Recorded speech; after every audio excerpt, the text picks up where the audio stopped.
What's going on, everybody? DJ here. So, I was watching a Kira video, and it really had me thinking, and I felt really bad for especially a lot of the kids. But a different side that she mentioned in the video were the parents. Like, not everybody can just go out and get Pokemon. And I wonder and I question, do people really know why they can't get Pokemon? Or are we blaming the right people of why they can't get Pokemon? If you haven't figured it out by now, this is a rant video, so if you're not into that, feel free to skip. But for the rest of you that are here to listen to me ramble, I think there's almost a miscommunication. Not with Kira. Kira's video was excellent, well done, really appreciate what you did in that. But I think a lot of people just simply blame scalpers. And they only blame, the guy going over there and buying up everything in bulk. And I genuinely think it is much deeper than that. I mean, there are some crazy amount of layers to this game of Pokemon. Now, ideally, yes, you would go into the store, you'd bring little Timmy or little Susie over there, you'd pick up some cards and it'd be awesome. Unfortunately, that's just not how the game is, right? But I want to really talk about the big box stores. Now, why do they do this? Why do they make the average person or take them out of the market, right? Because the average person's working like a 9 to 5. Why do they restock pretty frequently at like 9 a.m., 10 a.m.? Some places, let me know where you live, where they restock at like a Target or something. Some places like 12, okay? And why do they do that? Because if you think about it, all that does is hurt the average person, the average worker. And what that does is that benefits the people that are unemployed. It benefits the people that are night shift workers, which is possible. Shout out to the night shift workers. I am not one myself. And it makes it so the regular average Joe is unable to even have a chance, okay? But it's way worse than Target. This is just like the most basic layer. Then we go to like a Walmart or something. Okay, well, at least in my area, Walmart does what it wants when it wants. And I've been told, though I have no evidence of this, that the employees buy it all. So they already know when the person's coming, or obviously they see the person come in. They talk to each other on their little radios. They buy everything. Maybe they go on a break or something. They buy it all, and that's it, right? So you might be thinking it's just those filthy scalpers. Okay, well, in the power of the internet, or in the age of the internet, I should say, what if we talk about, getting it from online? Is that a possibility? This is like the second layer of it. No, it's really not. But why? Why can we not just go on to Amazon? Why can we not just go on to Target or Walmart or such? Well, there's a million reasons. The first one, obviously, is the bots, okay? Now, who is awake at anywhere from midnight Eastern time to about 4 a.m.? Are any of you? I think most people are not, at least the regular working person. Well, if you didn't know, that's roughly when Target restocks, anywhere from midnight to 4 a.m., historically. Now, obviously that changes every now and then, but historically it's about that time. So the only people, or the only things awake or, online at those times are bots. So it's almost as if the big box want to sell to the bots. Like, what other explanation would there be than having a 2 a.m. launch on a Monday night or a Wednesday night? Or, you know what I mean? It's not like 8 p.m. and you have a chance. So then you dig a little deeper into this bot thing.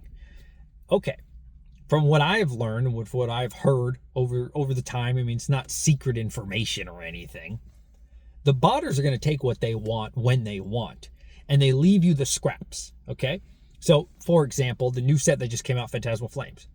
Are you, as a manual user, that's what it's called, a manual user, someone who's like not botting, gonna log in, click on that, and get yourself an ETB? Statistically, no, absolutely not. Absolutely not. Now, on a small scale, there are people who are botting with just a couple bots. I mean, is that really hurting anything? Probably not.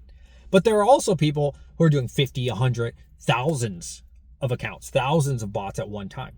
And so basically these people control the online, marketplace for sure.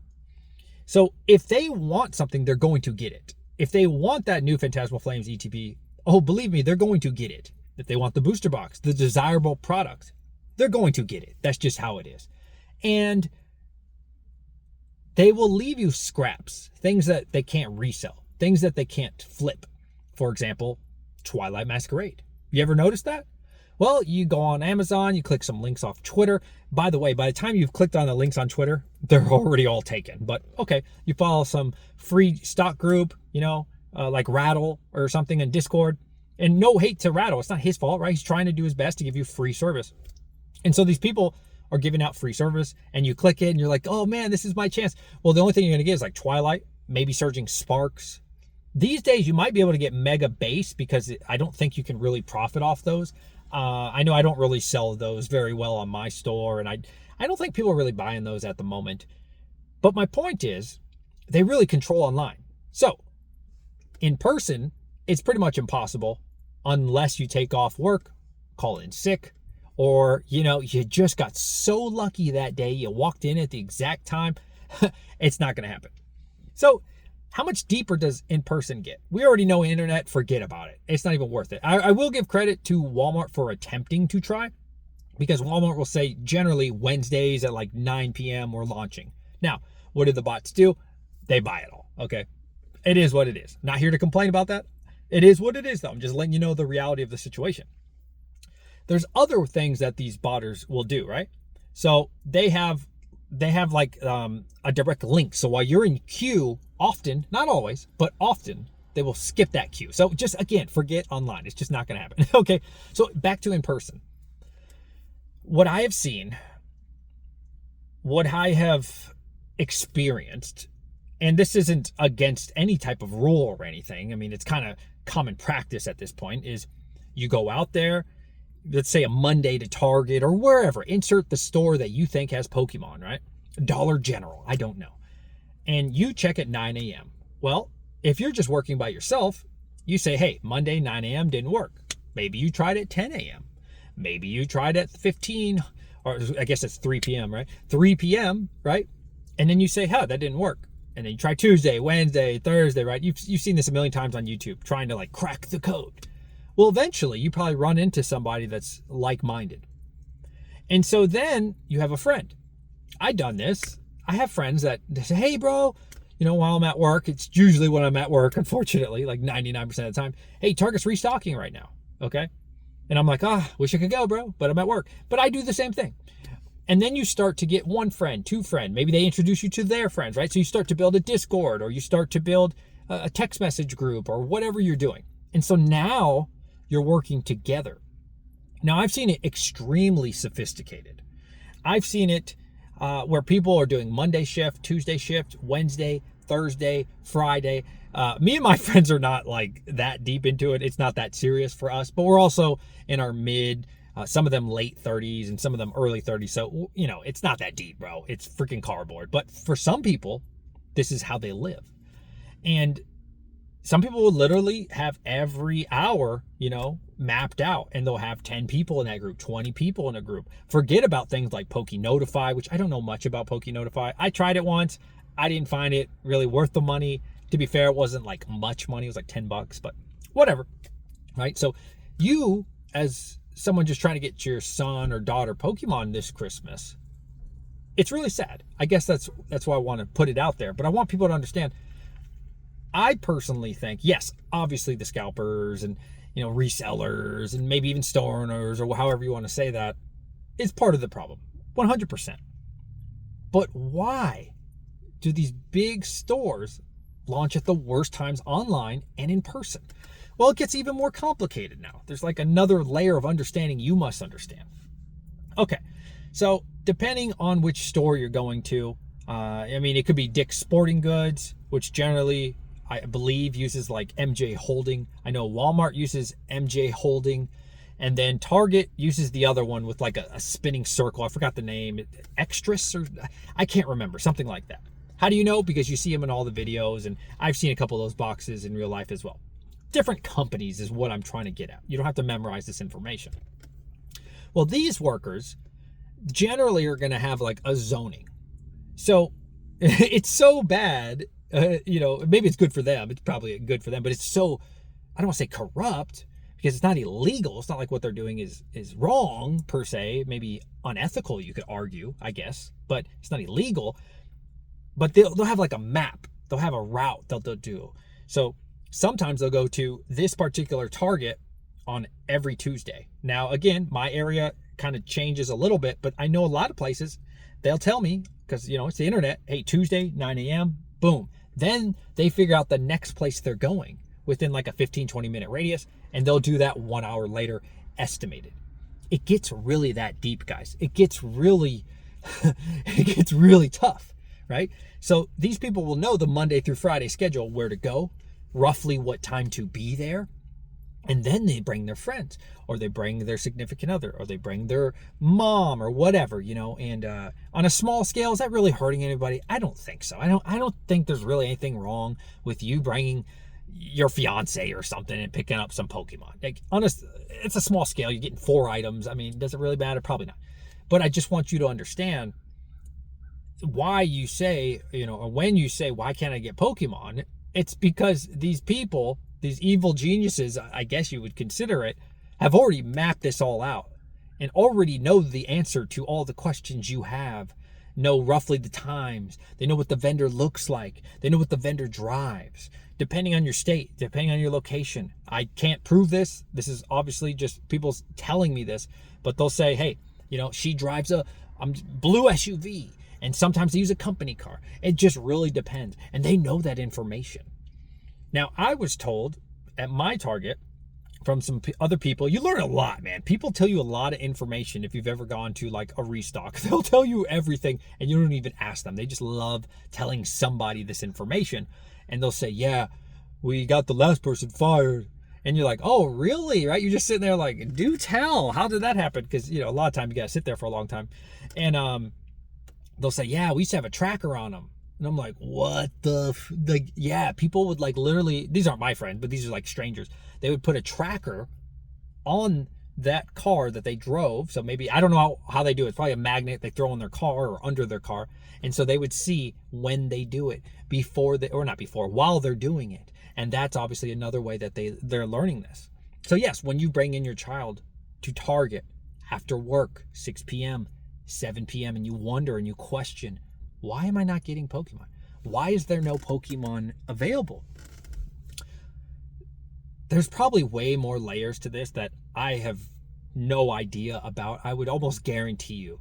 That is just some of the things that I have learned from the internet, from personal experience, anecdotally, from hearing other people's stories, from watching YouTube videos, just figuring it out as time. I've been in the hobby for a decent amount of time as well. So you just pick up on things over time. Anyways, to get back to Kira's video, especially with the holidays, man, I feel really bad. I feel really bad for people because, honestly, you want the kids to be there. I want the kids to be involved because they're the ones who are going to take the hobby after us. But when every kid is in school for the launch times, even my LGS is guilty of this. I think they launched 11 or 12, right? How could there be kids involved in this? Costco, Sam's Club, they launch, at least they tell you the date, which is really cool. But they launch at like 8 a.m. I think they open 10 a.m. for non-plus members. Everybody's in school. And it's always on like a Tuesday, right? So it's almost as if like they don't want kids to get it. Now, to be fair, this is something people don't talk about. Do kids really have the money to buy Pokemon? I don't think so. Pokemon for me is pricey. I mean, you buy a UPC on market right now, it's about $200, $210, I think, at the making of this video. A kid doesn't have $210. He shouldn't. I don't know. Unless he's like a rich kid. I guess that's cool. But I sure didn't ever have close to $200 when I was a child. But even a pack, maybe they can afford a pack from doing chores or something. But an ETB, forget about it. ETB's $65 after tax, closer to 70. If you go to GameStop, it's $70 plus tax. So it's like, think about this. The system is set up for your kid not to get anything. And so with most Americans not having $1,000 to their name, statistically, you can Google that. I think it's around 65% of Americans don't have $1,000 in their savings account. That sucks, man. That really sucks. So then it becomes this game of you have to figure out the system if you want to be a part of this system. And again, that's sad. That's really sad. So, like, what is the true answer for that? I can tell you on a really small scale, I got an ETB launch day. I was like the last person because I'm not the kind of guy. I'm too old, man. I'm not gonna be sitting out there for 6 hours. I'm sorry. I came about an hour prior. I got the last ETB at my GameStop, and there was a man behind me, and he had his son, and I could see them counting and hear him. Right, we're in line together, and I could see the poor kid crying because he kind of counted it out that he wasn't gonna get one, and so there I am. I get up to the front. Of course, half of me is excited because yeah, I got an ETB. But then I look over to the other register and that kid didn't get anything. So at that time, the guy had already, charged me and felt really bad. The kid was crying. So when we got out the store, again, I don't know these people. I sold him my ETB. You know what I mean? I sold him my ETB for cost. Again, I don't remember exactly how much it was with pro membership. We'll call it $65, $67. Don't really remember. And that kid was so happy, man, because apparently he skipped school for this. And, a lot of people can't do that. A lot of people don't have that opportunity to even help the kids or even have the money. Or the other 90% of them don't give a crap because they're there to simply make money, which is really sad. But again, I own a store, so like, can I even say I'm better than them? No, not at all. I'm not, right? Nobody's better than anybody. So I wish there was like a fundraiser we could do. I wish there was something we could do for the kids. Unfortunately, I'm a very small YouTuber and I don't have that power. I don't have that influence. But I wish I did, And maybe next Christmas I'll be a bigger YouTuber. But I would like to go around and help the kids, man. You know what I mean? Like, not on like a major scale because I don't have millions of dollars to spend or anything.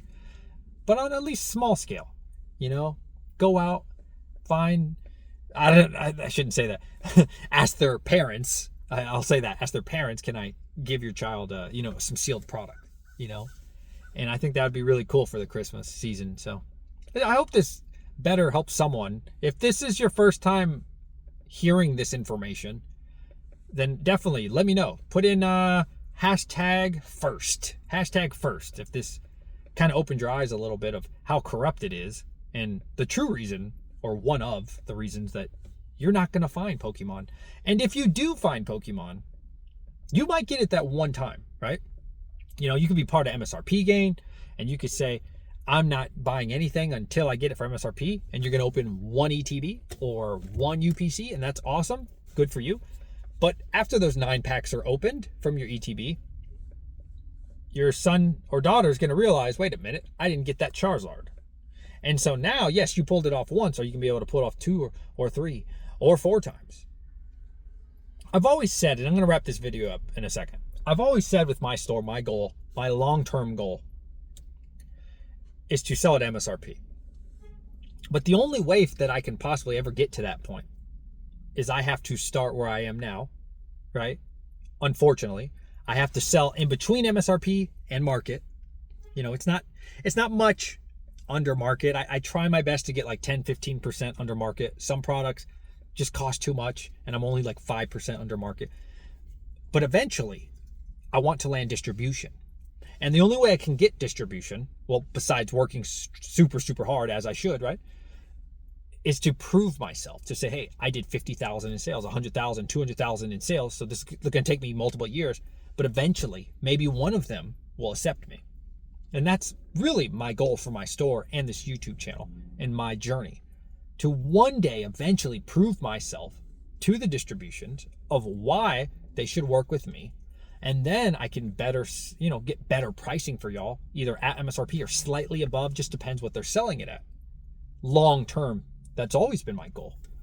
And so I hate that every store gets like this terrible name, because I've helped a lot of people, man. I've given away a lot of stuff. I don't record it and tell everybody, hey, look at me, I'm giving away free packs, I mean, I don't really go out there and look for appreciation on that. That's silly. So please reconsider your mindset sometimes. I appreciate all of you. I've rambled enough. And I'll catch you guys on the next one. Great video, Kira. Much love to y'all. Merry Christmas to everybody. I know it's November. Goodbye.